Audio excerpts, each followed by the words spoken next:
తెలుగు. లలితాదేవి చెప్తుంది, ఒరే నేను కన్న సంతానమే కదరా మీరు, నేనేమో నిర్భయ, నేను నిర్గుణ, నేను నిర్మోహ, నాకు భయం లేదు, నాకు ఎటువంటి దుర్గుణాలు లేవు, నాకు ఎలాంటి మోహాలు లేవు.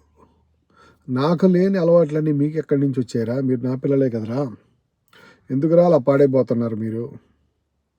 ఇదిగోరా ఈ పుస్తకం చదవండి, లలితా సహస్రనామం మీకోసమే రాయించానురా. ఈ వాగ్దైవ దేవతల్ని అందరినీ నా సభకి పిలిచి కూర్చోబెట్టి, ఈ మహా పండితులందరినీ కూర్చోబెట్టి నా ఇంటెంట్ చెప్పాను వాళ్ళకి.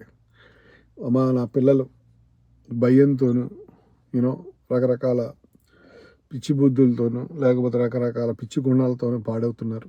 వాళ్ళు నేను క్రియేట్ చేసిన ఈ అందమైన యూనివర్స్లో ఎలా బతకాలో తెలియక నానా అవస్థలు పడుతున్నారు. వాళ్ళ కోసం నేను ఇది రాస్తున్నాను.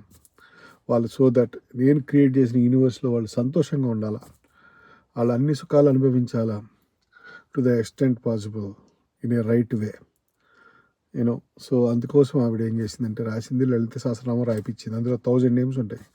ఆ 1000 నేమ్స్ అమ్మవారిని ప్రార్థించడం కాదు, అమ్మవారి తత్వాన్ని అర్థం చేసుకొని ఆవిడలాగా మనం తయారవడం కోసం. ఎలాగా?